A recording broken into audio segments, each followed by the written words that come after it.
bug that person until I don't want to bug him anymore. And I'm like, I go, okay, nice to talk to you. I'll share your resume. Have a good day. And hang up and I go, what the frick was that person hiding? And I go, ew. And I go, next. And I just don't want to deal with it. Like, so. Well, nobody asks me anyway. So, I mean, I've been submitting my resume. I'd have to look at your resume to, I mean, it's not like a big thing, but if they're going to ask. No one asks anyway. So I just leave it up. Okay, so it's. Can I ask a question? Yes. You mentioned that you look people up on LinkedIn. Yeah. How important is it to have a LinkedIn We're account? about to get there right now. Right now. Okay. Okay. Besides your name. Again, I'm kind of limping back in right now, but I will tell you the last 3 or 4 years, LinkedIn has been so big. That is your online resume. I mean, I go to town on LinkedIn. That's all I do. What if I have like no friends long, or whatever the equivalent is? Start making friends. I swear to God, you go to convention, you meet people, you can link in with 150 people. You have a lot of people. So, okay, so let's talk about LinkedIn. So, number one, after you dust off your old resume, getting on LinkedIn is the next thing you need to do. And I have some notes here. Hang on. So like I said, I spend all day long on LinkedIn. I post a job I posted a job today for a director of licensing, and I post it, and then I go, great, and I let those resumes come in as they come in, and then I jump on LinkedIn, and I just start recruiting direct, because I can have 75 people respond to this job, and maybe 3 will look good to send to the hiring manager. But if I go direct and I source and I find that person that's good for the role, my hiring manager is probably going to be more likely to hire this group versus this group. I mean, it's almost like 50-50, to be honest. It's like 50-50. And hiring managers get really excited when I present them somebody that I found on LinkedIn. So I highly, highly, highly. So if you look at it as a resume, that's one thing. You put all your stuff, you put all your information. But so Facebook, I understand the friend thing and how many like minimum, like do you have to have a minimum number of connections or anything like that? But the more connections, the better, just for different reasons. So, okay. Well, let me review that, but please hold that, because I want to dive into that a little bit, because I'm learning more and more about LinkedIn and how hiring managers are looking at it too. So you want it when you go on LinkedIn. You want to make it needs to look like a carbon copy of this. It just does. You want to put in all your bullet points, okay? You just don't want to have titles, as much as you can, okay? The other thing is, if you can, ask for recommendations. So you're going to want to reach out to people that you've worked with in the past. I know you have tons of people from 1-800-DENTIST. You just go and you go, April, Joni, I just feel so lame. Everybody's doing it. You got to do it. You reach out to. Didn't they all do it like 15 years ago? It's okay, you can still do it. You got to do it. I was made by my last company to go on LinkedIn, and my LinkedIn has nothing on it.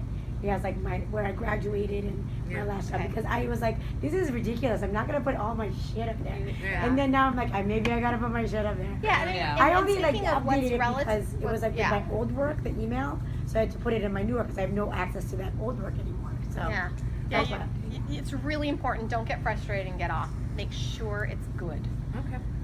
The other thing, just to tell you, like my niece is in college right now. She's in her 2nd year of college, and colleges are now getting like these special courses. Like people are coming to speak to them, like LinkedIn people. I don't know if it's LinkedIn people or if it's people on campus that are responsible for like student education. But my niece just had this like 2-hour lecture on LinkedIn, like getting your profile up there and what it means and how to do it and how to network. And these college kids are all getting internships in their field before they graduate. And I just started my new job this week. I've already had 2 conversations with hiring managers that have said, I will hire somebody straight out of college if they have internship experience. 2 years ago, that was not the case. If you had internship experience, it was like not having a job at all. I mean, close to not having a job. Now they're literally counting it as a job. It used to be like a half job, now it's a full job. It's crazy. So LinkedIn's super important. Do you need a picture? You do need a picture. And make it professional. If you go on LinkedIn, there's a whole like how to build your profile. don't have a picture of you skiing. It should be a professional photo. Even mine needs to be a little bit updated. It's okay, but really take care. I know it sounds really silly, but for me, I'm all about being buttoned up. It's like, can you imagine having a typing error on your resume? For me, having a bad picture is the same thing. Like, I saw a guy today that I reached out to. I was kind of being lazy, and I was like, senior financial analyst, and I was just like clicking on people that were working at good companies. And one of them wrote back to me, and I was like, I better look at his profile now. And I looked at his profile, and his picture was all blurry. And I was like, what is wrong with him? I'm like, oh, why did I even do that? So just know, and I'm really being honest, and what I wrote up here about the inside scoop, this is how recruiters think. I mean, we don't have time to babysit. We want you to come prepared. We want you to be clean. We want you to be organized, and LinkedIn is part of that. Do you show your gap if you've been out of work and then stayed at home a whole bit? I mean, yeah, I think you can. Yeah, just show your gap. I mean, I even tell people to kind of put like stay-at-home mom. Really? I know, but you know what? There's got to be a better way of saying it. My cousin, I mean, this is my cousin's wife at the time made better money than he did. Like her wife was probably making like $85,000 to $100,000 a year in Minnesota, and he was like a cook. So when they had 3 children, he stayed home, and I just helped him revamp his resume, and we literally put stay-at-home dad, and I talked to him about how he needs to communicate like that part of his life, and he got tons of phone calls. He has a job. I mean, I don't know. I feel like, and that's why I wanted to have. It's different for a guy. He's I think for women, you're gonna get so biased. Okay, so here, you guys, it's so It's common. This is so one of the common. reasons why Christy and I wanted to have this tonight, because literally I have hiring managers that will say, you know what? Get me a mom. Get me a mom that's ready to get back to work. harder than going to work. I'm just like, It is. being on the Totally. middle, I work Hiring from home. managers will And say, when I yeah. go to work, I'm like, this is a vacation. Yeah. Thank you. I get to wear cute heels and a cute dress, and I get to like shake hands and be a normal person, and not get like stuff thrown at you. I know. So yeah, it's harder. It's harder. Hiring managers that say no Never. because of the gap. No. Nope. Wouldn't. Nope. I mean, Well, also that's a you big know. And they get lawsuit. really excited about it. Like there was this one woman, she had a beautiful, huh? Yeah, I It's a can't big say giant it. lawsuit too. That's true, but Yeah. my experience, Could you tell? I don't have, look, guys, I've been recruiting for 10 years now. I would be 100% honest with you right now if a manager said to me, I do not want that person because they've been out of a job for 3 years because they were a mom. I have yet. I mean, I don't know. They'll be like, huh, that's interesting. Let me talk to her. Because if your skill set is still relevant, they're like, yeah, this person wants to go back to work. They don't have to go to back. Like moms always figure it out, right? I mean, we figure it out. What do you say? I'm a stay-at-home mom. Cook breakfast every day for 2 kids. You just and say threw it back stay at at me. Like, home. I mean, seriously. I don't know. I feel like people understand, especially, I mean, there was a hiring manager that There you said go, I to like me, that. like, so what have you been doing before you joined this company? And I was like, well, I was a stay-at-home mom. He's like, that is so great. He's like, my wife did that. It was the best decision we ever made, and now she's back at work. I mean, like, you make connections with people. And again, if it's the right person, you get married. If it's the wrong person, you don't get married. I really, really, really, really believe that. And it's real, okay? It's real. You're meant to be or you're not meant to be. And that's, you've got to be honest, I mean, think about like when you date and like somebody says, I want kids. And then you get married and they're like, I don't want kids. You're like, what the hell? Like you have to be honest with who you are and let that person make that call. But usually it's about skill set. It is not about that person hasn't. Maybe it's, things have changed in the last year and they're relevant now. But I don't know. I haven't gotten that. I really haven't. I had this are we okay with timing? We're almost done, I think.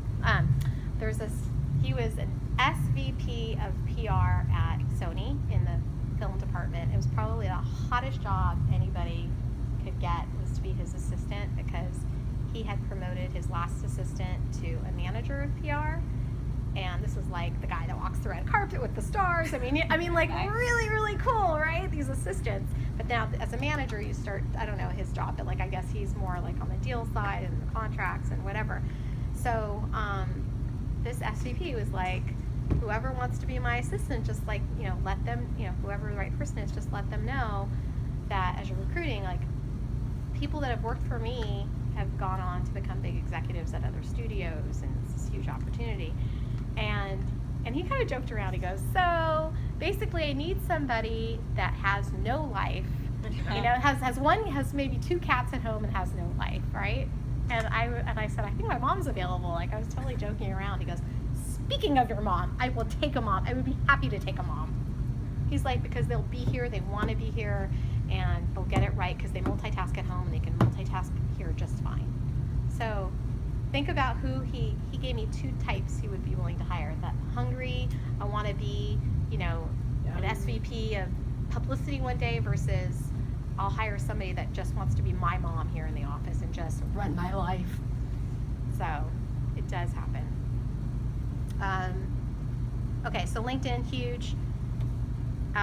Get your connections going. The other thing is follow groups that are in your industry. So like for instance, if you're in advertising sales, maybe start following some advertising groups. And the reason for that is just to stay relevant, stay current. Sometimes you'll hear about positions getting open. And then you want to link in with all your connections, your past employers, like your old bosses, even if you've had good relationships with them.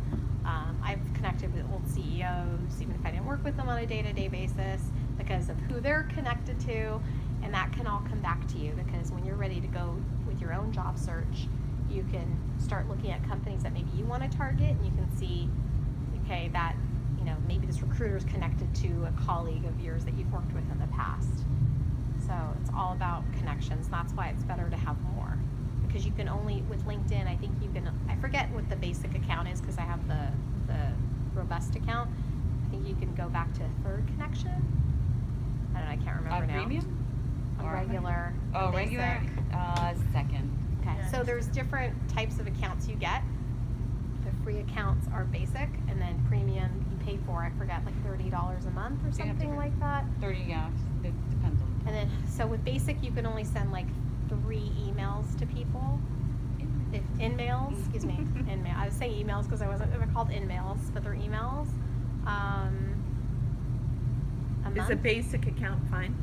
It's fine, and then once you really start using it, if you feel like you need a more robust account, you can get it. But I think basic is fine. They do have an option that if you're searching for work, you can buy that. If you're in the marketplace looking for a job, you can buy that option as well. So that makes you viable or available to almost anyone in the recruitment world. Right. To say you just raised your hand. Does that make you look needy? No, by no means. Okay. Actually, at LinkedIn, when I went through my training with them, they encouraged me to only click on people that were open to opportunities. Okay. Not that I listened to that, because I just reach out to everybody, but Okay. yeah. Yeah, because with basic, let's say you were looking for something in your industry, and sometimes I think it only pulls up like 40 people or something like that, and you just get stuck, and it's like, they'll tell you, do you want to upgrade your account? So they kind of get you that way. But that's why having more connections is better, because that means you open up your second connections. You know what I mean? So if you have, let's say you have 5 first connections versus 100 first connections, now you have, so you have your pool is only 5 plus the people that are connected to them, plus the people that are connected to them, versus like 100 people, the people connected to them, people connected to them.